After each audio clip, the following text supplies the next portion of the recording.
Have you ever found yourself so unproductive while going to your 9 to 5 job that even if your whole body is moving, you know your mind isn't there? And no matter what you do with your never ending to-do list, you just don't have the motivation to move forward. I know I have. Now, I'm no master to productivity and mental health, but after a lot of trial and error, I have definitely figured a way out of burnout.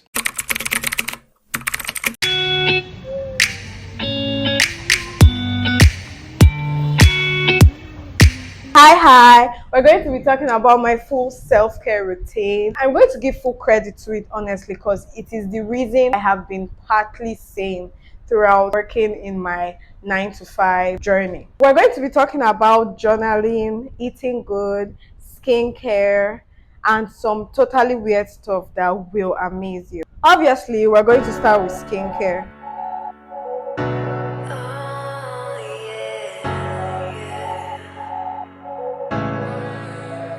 You made me wanna leave, made me wanna die. It was all a dream, got lost in your eye. I could never leave when you were by my side. You always made me feel like I wasn't enough. Oh baby, you feel like torture. After all this time, you're just a liar. You're burning in me just like fire. I'm just driven by my own desire. You know I cannot even start to emphasize on the importance of doing skincare. It's like the most obvious one, right? Right. My name is Joy, and you're welcome to my YouTube channel. And if this is your first time here, I hope you stay. And if it's not, thank you. Welcome back. It means the world to me that you're here. As I was saying, skincare or doing skincare is like the most obvious one when you actually think about it, because you're feeding your skin good stuff and you're actually being intentional with your skin. Trust me, your 60-year-old self will thank you for it. I just found out for myself that actually thinking about doing good to my skin, or just that process, is kind of therapeutic for me. It's calming, it relaxes me, it grounds me, just doing the good stuff on my face, on my body. And I'm actually still learning as time goes, but I have a pretty decent skincare routine. I'm going to add more stuff to it eventually. I'm going to remove stuff eventually. Going to be trying new things, but honestly, that's just the fun of it. So journaling has a special place in my heart, and is one habit of mine that hasn't actually left since childhood. I think it's adult slang for actually using a diary. And to be honest, right, I am not even ashamed of it. Like, I could write and write and write for days and not even be bothered. I have two journals, right? I have a prayer journal, and I have like a monthly planner ish. know how to get me on my knees. All you want is for me to beg you, please. You know how to get me on my knees. All I want is for The daily planner consists of things to do in your day, people to call. It just reminds you and gives you that sense of control and sense of, having some type of balance in the nicest way. Just imagine you have everything you want to do in one place. It keeps you from actually going insane if you think about it. My prayer journal is more like a diary for me. It replaced a diary for me, but instead of like just talking to myself, or just randomly ranting, I actually talk to God. I don't know, there's just something good about talking to God. If you get it, you get it, and those that do get it, and those that don't, they don't get it. If you've noticed, I have been rambling a lot, obviously, and that is because I am a total geek when it comes to journals. When it comes to journals, I am a geek. I nerd out on planners, notebooks, whatever form of documentation you can possibly fathom. That's my jam, and rightfully so. It's kind of odd, but it's kind of necessary. If you have a 9 to 5 like I do, your day-to-day activity would comprise waking up, thinking about work at the get go. My day consists of waking up, diving into my devotion and just getting to work immediately. There's no time to think about myself or anything. And just preparing for work, preparing to go to work and all of that will definitely make the room messy. And even when you come back from work, you'll be too tired to do any of that. So cleaning at the end of the week is very necessary for me, because the state of my room is sometimes like the state of my mind. If my room is messy, my mind, I am overwhelmed in my head.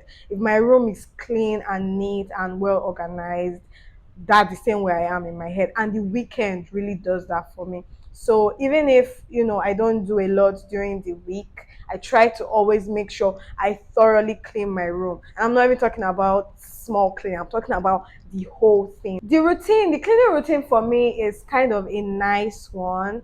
I have karaoke sessions with it. I sing, jam up my favorite music while I'm at it. But the sleep that comes after it is maddening. The sleep that comes after it, because the sleep is coming from, your mind is just clear, your mind isn't as overwhelmed as it was during the week, and you're tired, you're exhausted to the core, and all you want to do is to just hit the bed, the well arranged fresh bed that you just laid, and it's the best thing ever.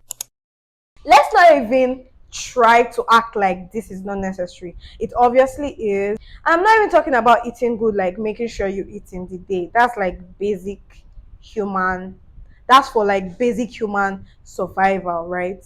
But I'm talking about eating good, like eating healthy stuff. At the end of the day, you need to incorporate different and fundamental nutrients in your body, and not the carbs that you stuff yourself with. And for me, how I do that is taking apple cider vinegar tea with chia seeds every morning. It helps with my digestion, it helps with bloating. It's just very good for gut health. I am a fan of TV series, and just distracting myself with a good show helps me. I prefer TV shows, series to movies, because movies are kind of predictable. It doesn't need to be something really serious, because sometimes I just want to laugh, I just want to have fun. So I could even find myself in YouTube watching vlogs and watching things that just relax me. Or if I want to laugh, I could choose a comedy series, a comedy TV show. Or I am a fan of reality TV shows or competitions like that. So I have a few that I actually like to watch. It could be a dancing competition, it could be a modeling competition, it could be a makeup competition, it could be literally anything. As long as it just distracts me from the chaotic week I must have had.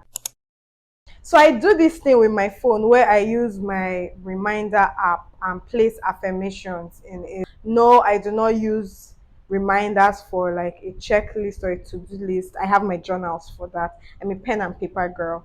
But just going through my day during the week and having nice affirmations to just bring me back. I could be having the worst day, and an affirmation that I placed in my reminder a week ago could just pop up, and I'm like, okay, I am that girl. It's a little bit odd and it's very cringy. Self-care is cringy, but it's literally the most important thing.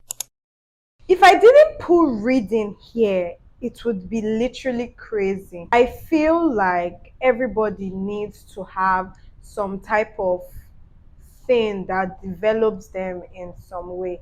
And when I talk about reading, I don't necessarily mean reading very serious books.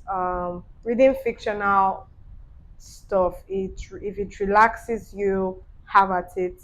If fictional novels and all of that aren't your thing, and you like me, I like more of you know books that talk about productivity, that talk about psychology, or talk about marketing and branding. Those are the type of books I read, or some type of self-development. That is my jam. Once I see something like that, I do not go back. I make sure that I pick that book and actually read it, and it helps me. So just figure out what type of thing you're into and have at it. And if reading, paperbacks, soft copies, all of that is not your thing. You could try audiobooks as well, podcasts. Just find that thing that helps you, anything that makes you live better than you found it. Have at it. The last one I have to give is so cringe. But by all means, do what works for you, right? When it comes to self care, I do not send anybody. I do what works for me. And you should do that for yourself as well. I literally make funny lines on an empty notebook. It just reads my mind of anything that is making me anxious or overwhelmed in that moment. It's relaxing and it ignites my creative juices. So I feel like it really helps me.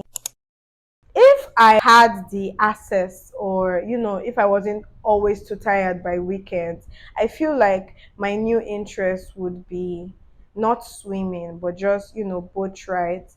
I tried it for the first time and it was really calming. I was scared going into the boat and everything, but after I actually got into it, I would have loved to stay there forever. An extra one I do within the week would be just leaving my workspace. So I work at the office for most of the time and I go around to shoot, but staying in the office day in day out might be very underwhelming for me and just make me feel like meh all of the time, and that isn't nice. So what I like to do is that I change my workspace. Could mean I'm going to a coffee shop or some type of bookstore, or even staying at home for that day, but just switching up my workspace helps me to do or to work better. And note that this is because I have the luxury to, in a type of way. So if you do not, that's fine. It could mean you standing up and taking a walk during the day and just leaving that place, that state of mind where you are, and pushing it to another place. It's really helpful. Self-care is self-care. Do what works for you. You'll be fine. We have come to the end of this video, and if you're still here, I love you. It means so much to me, and I literally cannot say that enough. I am a baby YouTuber, if you cannot tell. This is literally my second video ever. It has made me really anxious, but I really enjoy it. I love it here. It's crazy, but I love it here. If you would like to check out my first video ever, I introduced myself and told you everything that I'm going to be doing on this channel. Bye.